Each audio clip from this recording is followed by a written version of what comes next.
자, 이제 세 번째 강의입니다. 오늘 3강 그리고 4강까지 해서 교회론을 마무리하도록 하겠습니다. 자, 말씀드렸듯이 건물이 교회가 아니다, 그런 말씀을 드렸어요. 예수님을 나의 구주로 믿고 그리고 바라보는 사람들이 교회입니다. 그 사람들의 모임 자체가 교회예요. 그래서 지역 이름이 붙잖아요. 예. 그건 뭐 그런가 하면 사실은 이 성경적으로 보면 이 오늘날의 교회 이름은 뭐 굉장히 다양하지만 로컬 처치여야 돼요. 사실 지역 이름이 붙는 교회가 그게 사실 좋은 성경적 모델을 따르고 있는 거다, 그런 생각이 들어요. 우리 교회가 산정현 교회인 이유는 평양에 산정제, 산정현, 산정고개가 있었거든요. 그쪽에 교회가 있었기 때문에 그 이름을 따서 산정현 교회였고요. 장대현 교회, 우리 산정현 교회 모교와 같은데 장대현 교회도 장대고개, 장대제, 고개 현자거든요. 장대제의 교회가 있었습니다. 그래서 거기에 있는 교회예요.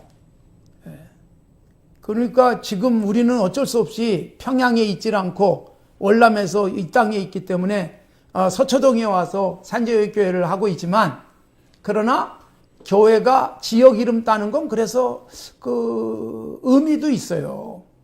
그래서 그 동네 사람은 그 교회 가고 이러는 것도, 요즘 뭐 그 교통수단이 발달돼서 뭐 멀리도 가고 그렇게 하고 있지만 사실 걸어서 갈 수 있는 교회 섬기는 것도 굉장히 의미가 있습니다. 성경에 보면 교회 이름이 다 지역 이름을 땄잖아요. 고린도 교회, 그리고 에베소 교회, 빌립보 교회, 뭐 이런 교회들. 그 사도행전, 요한계시록 2장과 3장에 나오는 소아시아 7교회도 다 그 이름을 딴 겁니다. 라오디기아, 버가모, 두아디라 다. 사실 지역 이름. 그래서 뭐 교회가 너무 많으면 사실 어떻게 보면 지역에다가 1, 2, 3, 4 이렇게 붙이는 것도 괜찮을 것 같아요. 뭐 파리 1대학, 2대학, 3대학 이렇게 있는 것처럼 교회도 서초동 1교회, 2교회, 3교회 이것도 좋지 않을까, 그런 생각이 들 때가 있습니다. 물론 의식을 담고 또 가치를 담는 교회 이름이 뭐 또 긍정적인 면도 굉장히 많지만 중요한 것은 성경적으로 보면 지역교회였다. 지역교회. 믿음의 사람들이 그 동네 모여서 그 동네 이름을 딴 교회를 세웠던 것입니다. 자, 그런데 이 교회는 정말 중요한, 특히 이 코로나 시대에 우리에게 더 분명하게 보여주는 게 뭐냐 하면, 사도행정적 의미의 교회는 흩어지는 교회입니다. 우리는 교회 간다, 교회 모인다, 그 다음에 말세가 되면 모이기를 피하는 자들이 나타나니까 모이기에 힘쓰자. 그래서 교회 그러면 모이는 쪽에 초점을 맞추지만, 성경적 측면의 건강한 교회는요, 움직이는 교회, 흩어지는 교회예요. 그러니까 지금 모바일 시대를 우리가 살고 있지만, 여러분 사실 끊임없이 역동적으로 움직이는 것이 교회의 진짜 모습이기도 해요. 원래 예수님이 이 땅에 보냄을 받아왔습니다. 그래서 예수님이 요한복음 20장 21절에 그런 말씀하셨어요. 아버지께서 나를 보낸 것처럼 나도 너희를 보낸다. 예수님이 부활하셔가지고 제자들에게 이제 세상을 향해서 보내시려고 하면서 그 말씀을 하셨어요. 아버지도 나를 이 땅에 보내서 내가 온 거야. 그런 내가 이제 너희를 세상 곳곳에 보내고 싶다. 부활하신 다음에 교회를 세상 곳곳에 세우기 위한 주님의 그 사역은 제자들을 통해서 이루어지는 거예요. 그 사도라는 말의 뜻이 뭐냐 하면 아포스톨로스, 헬라어로 이게 보냄을 받았다라는 뜻입니다. 그러니까 예수님이 보냄을 받아서 오셔서 또 제자들을 보내시는 거예요. 그래서 예수님이 제자들을 훈련시켜서 교육을 많이 하셨는데 그때마다 둘씩 짝지어서 보내시는 훈련을 시켜서 간 곳에 가서 그들이 귀신도 쫓아내고 말씀도 전하고 그리고 병도 고치면서 사역을 감당했습니다. 이게 여러분 계속 2000년 동안 이어져 오고 있는 것입니다. 그래서 교회란 흩어지는 것에 초점을 맞춘다. 모이는 것보다. 사실 코로나 때문에 잘 못 모이고 있기 때문에 어떻게 보면 그래, 흩어지는 교회로서의 역할. 그래서 예수 믿는 우리는요, 모여서 같이 기도하고 예배드리고 또 감동도 받고 영적으로 충전받고 난 다음에 반드시 흩어져야 돼요. 그게 우리 집이고 우리 동네고 또 내 일터고, 그리고 기회가 돼서 출장을 가거나 또는 파견을 가면 다른 나라로 가기도 하잖아요. 그러면 다른 나라에 갔을 때 거기서 내가 흩어진 예수 믿는 사람으로서의 역할을 감당하는 거예요. 그래서 세계 곳곳에 한국 사람들이 가면 교회들이 있잖아요. 굉장히 중요한 모습이에요. 교회가 흩어지는 것. 사도행전에 흩어지는 교회의 모습, 이거 조금 정리를 할 필요가 있어요. 예수님이 승천하시면서 제자들에게 당부한 말씀, 우리에게 유명한 말씀이 뭐예요? 사도행전 1장 8절. 거슬러 올라가면 마태복음 28장 20절이 나오잖아요. 모든 족속으로 제자를 삼아라. 그 모든 족속을 조금 더 구체화한 것이 사도행전 1장 8절.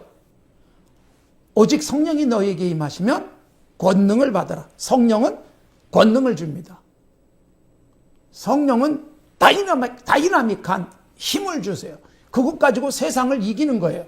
세상에 하나님 나라를 만들어 가는데 이 권능을 받으면 예루살렘, 그 다음에 온 유대, 그리고 사마리아, 그 다음에 어디까지요? 땅 끝까지 내 증인이 되라.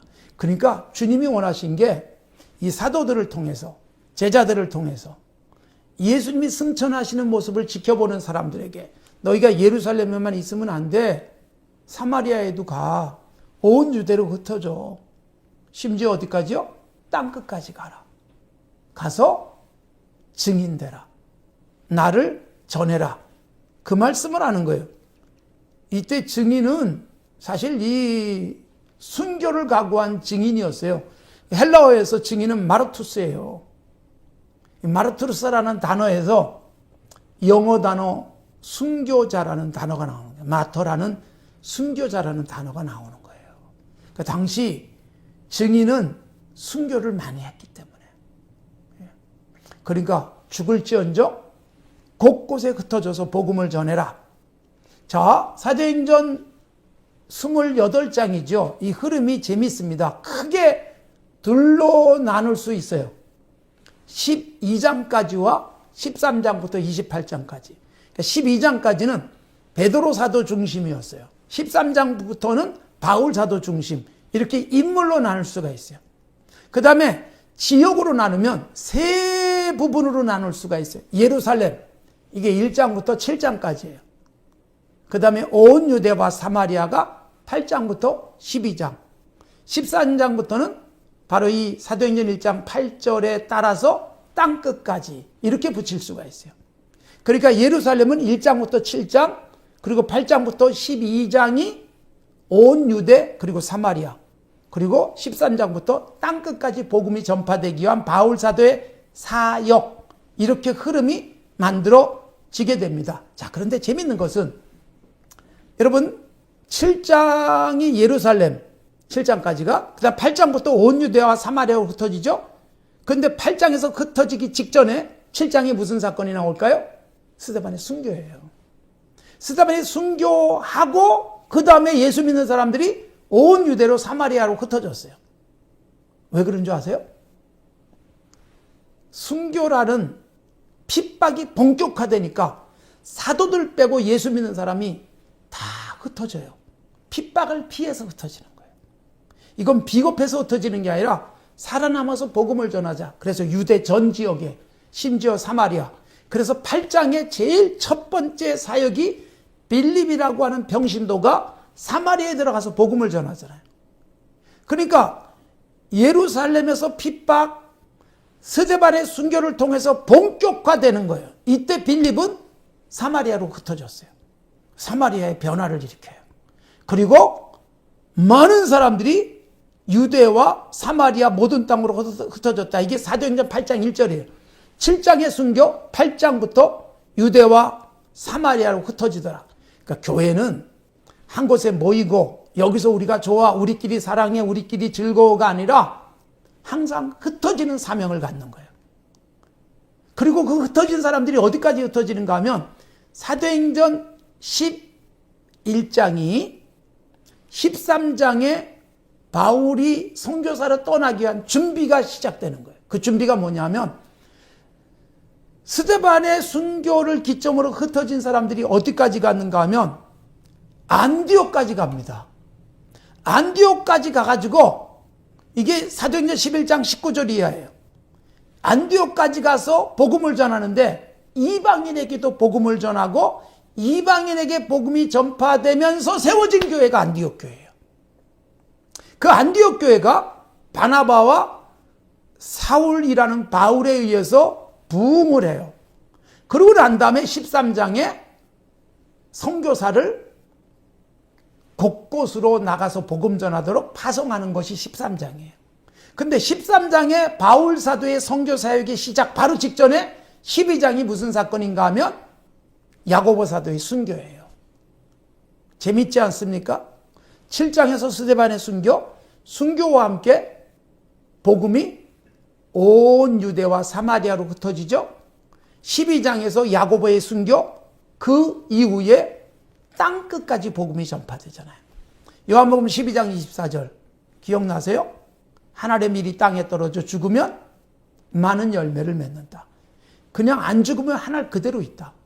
그러니까 스데반이 죽고 야고보가 죽고, 스데반은 7지사 중에 한 사람, 야고보는 12제자 중에 한 사람, 이들이 죽으면서 복음이 흩어지죠. 그러니까 교회는 진정한 생명력을 위해서는 흩어져야 돼요. 교회가 세상에 존재할 뿐만 아니라 세상을 바꿔야 돼요. 세상에 하나님 나라를 확산시키기 위해서는 사람이 흩어지는 거예요. 그러니까 복음이 흩어 뿌려지는 거예요.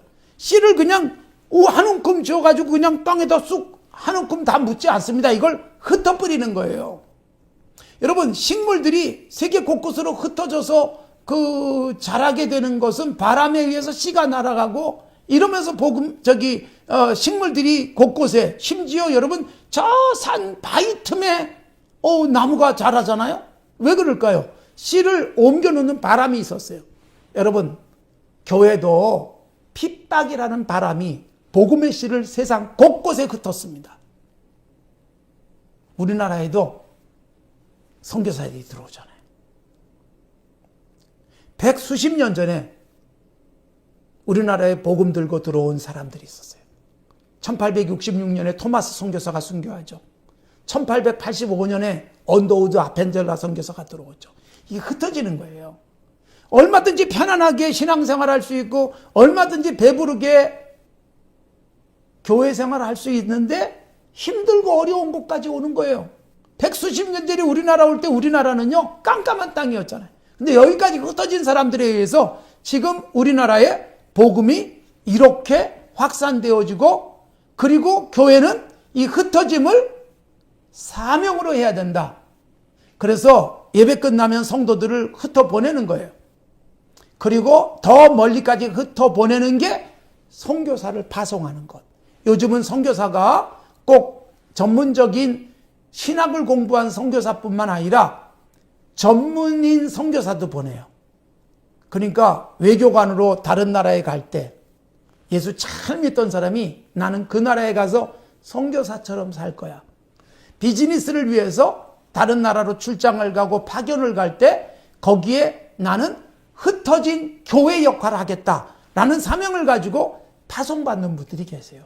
이게 굉장히 중요한 거예요. 그러니까 우리는 주일에 예배를 드리고 한 주간 동안 세계 곳곳에, 세상 곳곳에 주님을 알지 못하는 사람 속에 흩어져가지고 거기서 복음을 전하면서 하나님 나라가 확산되게 만드는 것이 교회예요. 교회는 흩어져야 합니다. 여러분, 오늘날의 교회의 상징적인 지파가 레위 지파예요. 루벤, 시므온, 레위, 유다, 단, 납달리, 갓, 아셀, 이사갈, 스불론, 요셉, 베냐민 12 야곱의 아들들 중에 루벤, 시므온, 레위 셋째 아들은 여러분 이스라엘 12지파로 각각 땅을 차지하고 이렇게 자리를 잡았지만 레위 지파만은 흩어졌습니다.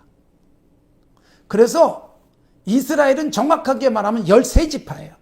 왜냐하면 11번째 아들인 요셉 지파는 형의 이름을 딴 므낫세 지파, 요셉의 큰아들, 그리고 요셉의 작은아들 에브라임의 이름을 딴 에브라임 지파. 그렇게 요셉은 굉장히 복을 받아서 두 지파를 형성하거든요. 그러니까 정확하게는 레위를 뺀 12지파가 가나안 땅 곳곳에 흩어져서 살았는데, 레위는 12지파 속에 흩어져 들어가서 뭘 했느냐? 영적 사역을 감당해요. 근데 여러분, 이게 재밌는 게, 레위는 창세기 49장에서 아버지 야곱에게 저주를 받아요. 시므온과 레위가 저주를 받는 이유가 뭐냐면, 창세기 34장에서 세겜 사람들을 살육하는 일을 했기 때문에 아버지 야곱이 이 시므온과 레위는 저주를 받아 흩어져라 그러셨거든요. 그런데 레위는 저주로서 흩어지는 게 아니라 사명을 가지고 흩어져요. 사명을 가지고 흩어져요. 출애굽기 32장에서 레위가 하나님께 헌신하는 사역이 있었고, 그것 때문에 창세기 49장에서는 저주를 받았지만 신명기에서 모세에게 축복을 받습니다. 그래서 영적 사역을 감당하는 지파가 되고, 영적 사역을 감당하는 지파로서 레위는 모든 지파가 있는 곳에 레위가 들어가 있어요. 가서 말씀을 가르치고 하나님 앞에 제사하는 일들을 그들이 감당을 하는 거예요. 성전 봉사자로서. 그래서 오늘날의 교회의 상징적인 지파는 레위예요. 그러니까 우리가 그리스도인으로서 레위 지파 같은 역할을 하는 거예요. 세계 곳곳에 흩어져서. 성경에 보면 흩어짐의 역사가 나와요. 아까 제가 지난 시간에 말씀을 드렸잖아요. 바벨탑을 쌓던 사람이 흩어졌잖아요. 이게 창세기 11장에 나오는 최초의 하나님의 흩어버림이에요. 이 흩어버림은 하나님의 징벌로서의 흩어짐이에요. 자기들끼리 마음 모아서 하나님을 대항하던 자들을 하나님이 흩어버리심. 그러니까 여러분, 하나님을 대항하다간 하나님이 흩어버리셔서 모래알처럼 다 지리멸렬할 수 있어요. 그런데 레위 지파는 흩어지는 게 복이었어요. 처음엔 저주였지만 하나님께 헌신하면서 이걸 복으로 바꿨는데, 흩어져서 하나님을 예비하는 역할을 감당하는 지파가 됐어요. 이게 오늘날의 교회고, 그 다음에 또 한 번의 흩어짐의 역사가 사도행전이에요. 이게 교회의 모습이에요. 핍박 때문에 흩어지는 역사. 그래서 복음이 세계 곳곳으로 흘러가는 거죠. 성경에 나오는 흩어짐은 굉장히 중요한 의미가 있어요. 하나님의 징벌로서 흩어진 자들이 있지만 하나님의 사명을 위해서 흩어지는 것. 그러니까 우리가 이 흩어지는 역할을 잘 감당하셔야 됩니다. 우리 교회에서도 우리 젊은이들이 이렇게 한 학교를, 대학을 다니다가 1년쯤 휴학하고 세계 곳곳에 나가서 이렇게 봉사하다가 들어오는 청년들도 있었습니다. 제가 지금도 좀 가슴 아픈 일이지만 25살에 대학 졸업하고 아프리카의 어느 땅에 가가지고 1년 동안 봉사하다가 돌아오겠다고 떠났던 우리 자매가 있었어요. 사역 중에 안타깝게도 거기서 하늘나라 갔지만, 사실 여러분 이런 꿈을 가지고 비전을 펼치는 거 중요한 일이에요. 그래서 어릴 때부터 이 건강한 신앙교육을 받으면 나는 앞으로 어디로 흩어질 것인가? 사실 직업, 직장, 그 다음에 내가 사는 곳도 사실 영적으로는 하나님이 나를 흩어보내는 곳으로 생각하는 것도 중요해요. 제 딸아이도 그 대학 휴학하고 1년 동안 인도에 갔다 온 적이 있습니다. 인도에 가서 봉사하고 오겠다고. 휴학을 하고 인도에 가서 집 얻어서 그 참 버려진 아이들 돌보는 곳에 가서 그 봉사를 하다가 왔어요. 굉장히 환경이 열악한 곳이지만 거기서 봉사하면서 예수 그리스도의 사랑을 실천하고, 그리고 하나님의 은혜도 많이 느끼고 돌아왔습니다. 1년 동안 따로 떨어져서 사느라고 힘들고 돈도 쓰고 그랬지만 굉장히 중요한 좋은 교훈을 얻어가지고 돌아왔죠. 여러분, 흩어지는 것, 어릴 때부터 사실 교육이 필요해요. 우리의 사명, 교회는 흩어집니다. 그래서 사실 한국교회가 그냥 우리는 많이 모으기만 하는 것, 이거 굉장히 위험한 거예요. 우리가 모이는 이유는 흩어짐을 위한 것이고, 최근에 몇몇 교회들이 교회가 많이 부흥하니까 이렇게 교회를 분립시키는 사역들을 시작을 했어요. 이게 본격화되고 있는 굉장히 좋은 모습들을 펼쳐 보여주고 있어요. 예전에도 그렇게 나누고 분립시키는 모습들이 있었는데 좋은 거예요. 교회가 없는 곳에 흩어보내서 거기 교회를 세워가고, 그러니까 모이는 데만 너무 집중하는 것보다는 흩어짐. 그래서 사실은 우리는 본질적으로 흩어지기 위해서 모인다, 이 생각을 하셔야 돼요. 모여서 기도하고 영적으로 무장하고 흩어져서 세상을 책임지고, 나를 만나는 사람이 예수님을 알고 나와 접촉하는 사람이, 요즘 뭐 접촉을 하면 코로나가 감염되는 일이 많지만 우리는 예수님을 감염시키는 것, 거룩한 감염, 거룩한 전파자 역할, 이게 우리에게 필요한 부분이죠. 그래서 교회의 세 번째 강의에서 가장 중요하게 말씀드리는 것은 흩어짐입니다. 흩어지는 역할, 우리 모두가 잘 감당할 수 있기를 바랍니다. 자, 이제 네 번째 강의예요. 아까 제가 두 번째 강의 끝에 그런 말씀 드렸어요. 이 전투적 교회. 그래서 이 마지막 강의는 교회의 영적 싸움에 대한 말씀을 드리겠습니다. 영적 싸움. 지금 여러분 코로나 때문에 코로나 방역 일선에서 막 투쟁을 하는 분들이 계시잖아요. 정말 너무너무 고생을 많이 하고 있죠. 그런데 이 코로나가 도무지 잡히질 않습니다. 더 확산되고, 우리는 여러분 한 2년 동안 코로나가 확산되는 거 막기 위해서 애를 써왔는데, 그러면서 코로나 한 100만 명 그렇게 걸렸었죠. 근데 지금은 뭐 1000만 명이 넘어버렸어요. 불과 이 한두 달 사이에 막 확산이 크게 됐습니다. 그러니까 여러분, 전염병과의 싸움도 쉽지가 않아요. 그런데 눈에 보이지 않는 바이러스와의 싸움이 현대 과학, 의학 가지고도 버겁잖아요. 근데 여러분, 교회도 여러분 눈에 보이지 않는 영적 바이러스와의 싸움을 해야 되는 거예요. 영적 전쟁이에요. 전투적 교회라고 말씀드렸어요. 영적으로 싸워야 되는 교회예요. 우리가 이제는 더 이상 싸울 대상이 없는 것은 하나님 나라 갔을 때 싸울 대상이 없는 거지, 이 땅에 있는 동안은 끊임없이 싸워야 되는데, 이게 여러분 싸움의 대상은 제대로 잡아야 됩니다. 교회 안에서 예수 믿는 사람끼리 싸우는 것은 그건 병든 교회의 모습이고 악의 세력과 싸우는 것이고, 우리의 싸움의 대상은 에베소 6장 10절부터 쭉 이어지고 있는데, 공중의 권세 잡은 자 마귀와의 싸움이고 예수님이 싸웠던 사탄의 세력과의 싸움이죠. 그래서 영적 싸움에 대한 말씀을 드리면서 이 교회론 강의를 마무리하겠습니다. 저는 영적 싸움을 이렇게 세 가지로 정리를 좀 하려고 그래요. 첫째가 전도예요, 전도. 전도는 사탄이 가장 싫어합니다.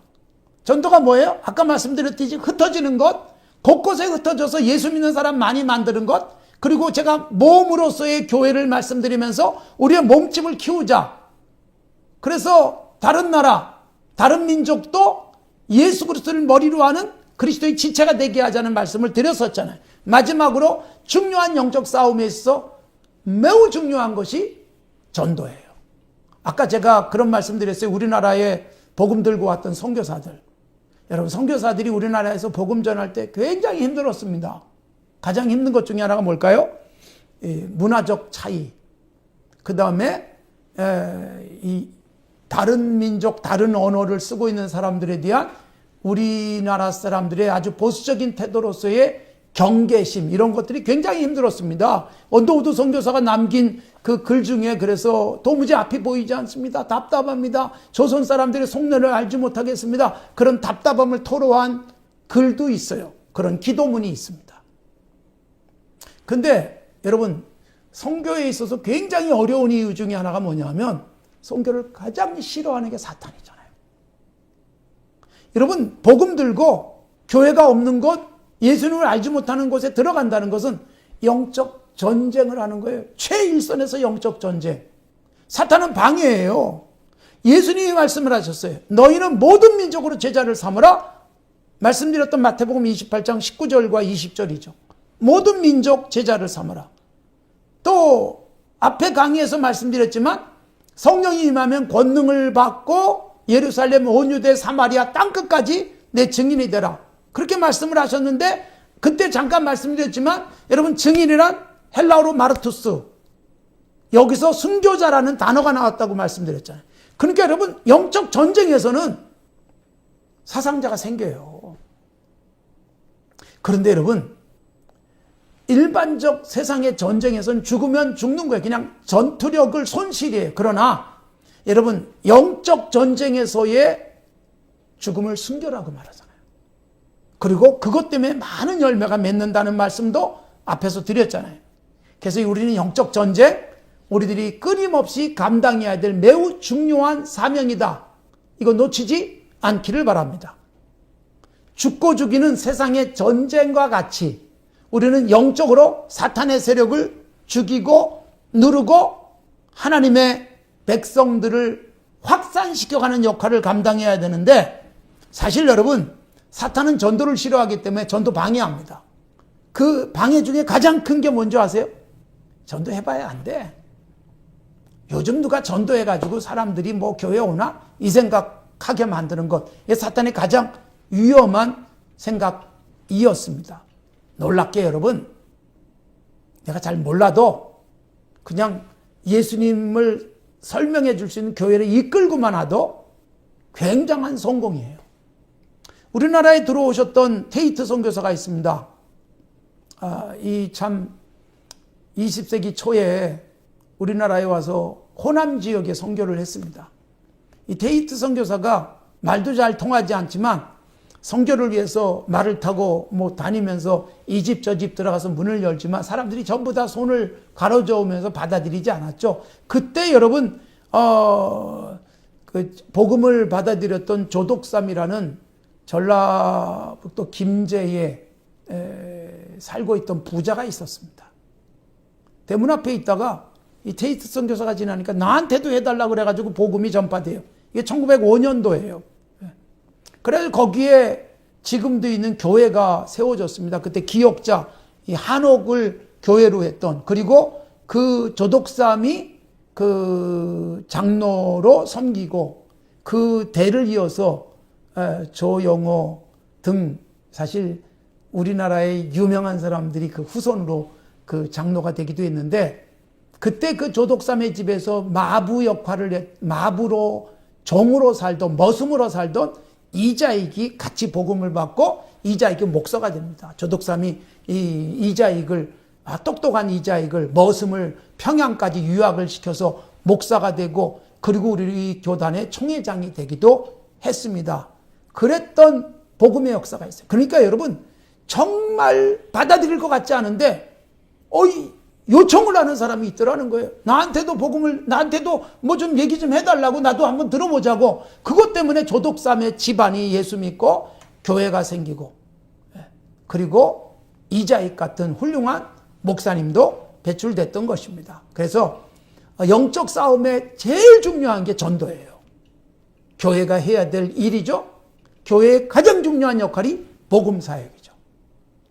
근데 우리는 복음사역보다는 교회 안에서 성경 공부하고 교회에서 교제하고 그렇게 하는 이유가 복음사역, 전도의 열매를 위해서 그걸 해야 되는데, 이게 어느새 그냥 교제로 끝나버리고 성경 공부로 끝나버리는 경향이 있어요. 두 번째, 영적 전쟁의 중요한 부분은 사실 교회 안에서 요즘은 잘 없어지고 잘 이루어지지 않는 부분인데, 권징이에요. 권징. 우리 대한예수교 장로의 헌법상에도 권징이 있습니다. 권징은 뭐냐면 잘못한 사람 책망하고 잘한 사람 격려해 주는 게 권징이에요. 사도행전에 보면 권징의 역사가 있습니다. 바나바가 하나님 앞에 땅을 팔아서 드렸을 때 교회가 참 감동을 많이 받았어요. 근데 그거 흉내냈던 아나니아 삽비라 같은 사람이 있습니다. 가짜예요, 가짜. 가짜 헌신. 즉각적으로 베드로 사도의 말 한마디 앞에 심판을 받아서 죽습니다. 아나니아도 삽비라도. 이런 하나님의 직접적인 징벌이 오늘날 임하진 않습니다. 그 대신 이것을 교회에다가 주셨어요. 아까 제가 마태복음 18장 그 앞선 강의에서 말씀을 드렸지만 마태복음 18장에 보면 교회 공동체 안에서 잘못한 사람이 있으면 공고해라. 그리고 그래도 안 들으면 두세 사람이 같이 가서 권면을 해라. 그래도 안 들으면 내쫓아라. 그런 말씀도 나와요. 왜 그러냐면 하면 교회 안에 그런 사람을 두면 교회 전체를 병들게 하기 때문에. 근데 한국 교회의 이 권징이 잘 이루어지지 않아요. 그냥 은혜스러운 교회 이래가지고 뭐 잘못해도 덮어주고 넘어가고 이런 게 많은데 여러분 우리나라 교회 역사 속에 보면 그 초기 교회에는 굉장히 권징들이 많았어요. 아까 제가 그 테이트 선교사가 전도해서 생긴 김제의 교회 말씀도 드렸잖아요. 여러분 지금도 그 예배당에 가면 기업자 한옥교회가 그 전라북도 문화재로 그대로 남아있는데 그 예배당에 가보면 그 당회록들이 이렇게 옛날 당회록들이 이렇게 좀 붙어 있어요. 그 붙어 있는 것에 보면요. 권징이 많이 나와요. 누구는 부모에게 그 부모를 공경하지 않았기 때문에 뭐 성찬 정지시킨다 이런 거. 도박을 했기 때문에 이런 벌을 준다. 이게 초대교회에 많았어요. 한국에도. 지금은요. 무슨 짓을 해도 사실 징벌이 잘 이루어지지 않아요. 그러다 보니까 교회 전체가 병들 수 있는 거예요. 영적 싸움에서 중요한 것은요.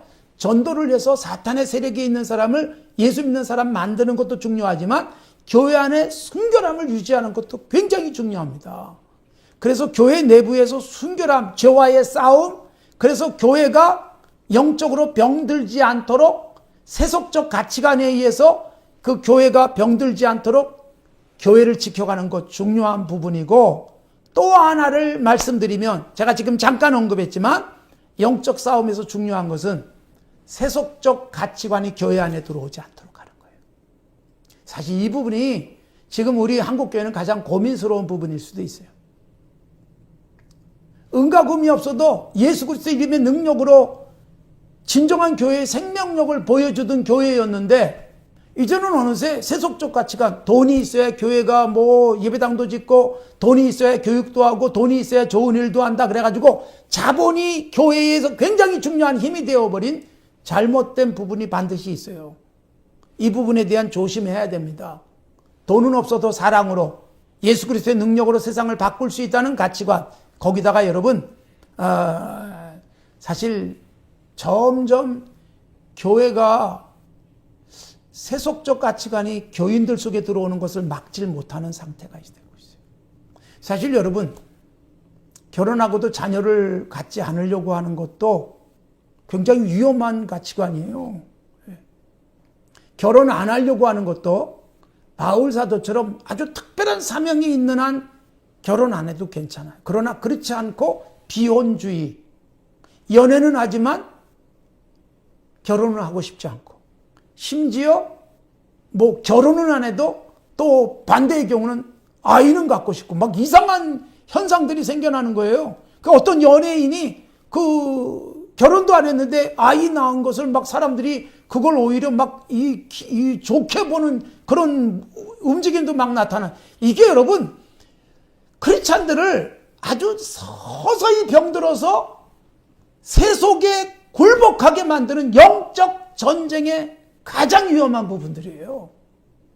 차라리 여러분 일제강점기에 일제가 교회를 핍박하고 문을 닫고 막 그래서 순교자들이 생기는 것은 교회를 그런 비상적 상황에서 지키고자 하는 그래도 우리는 견뎌야 된다는 굉장히 심각한 각오를 하게 했지만 정말 교회가 심각하게 위험해지는 것은 이게 여러분 소위 개구리 실험에서 나오는 거잖아요.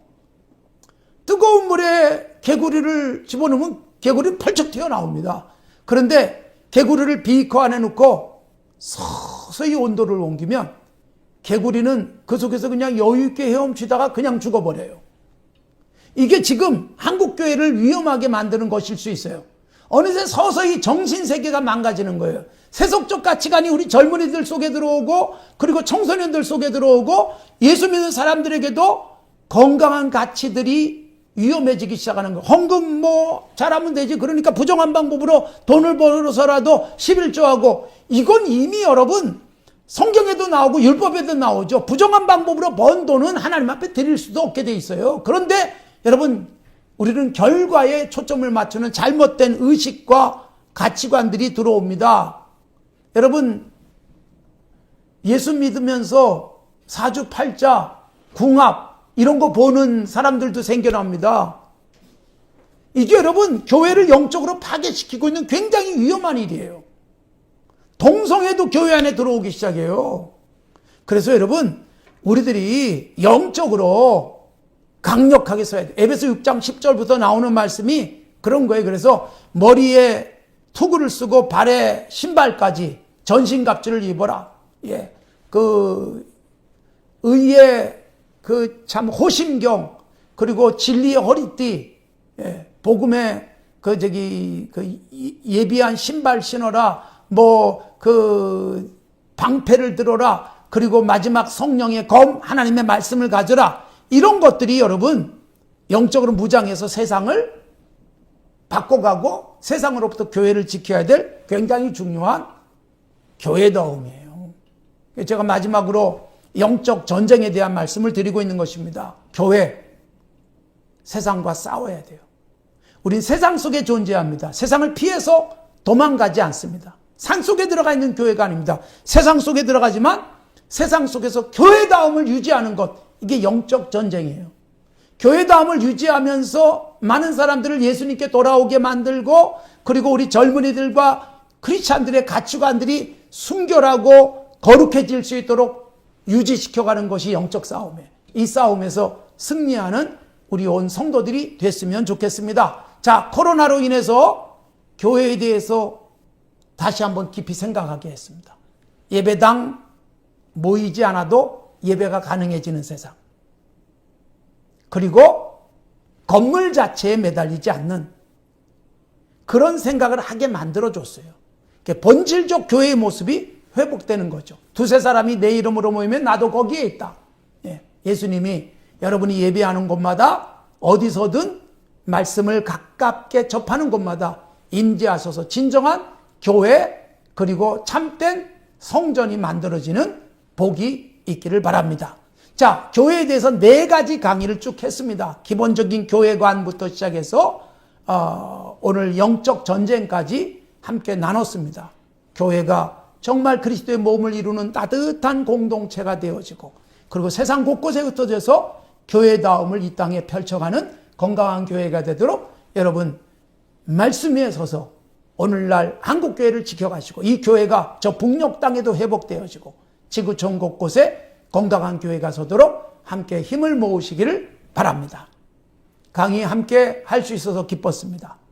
계속해서 좋은 강의를 통해서 여러분의 영적인 건강함을 세워가시기 바랍니다. 감사합니다.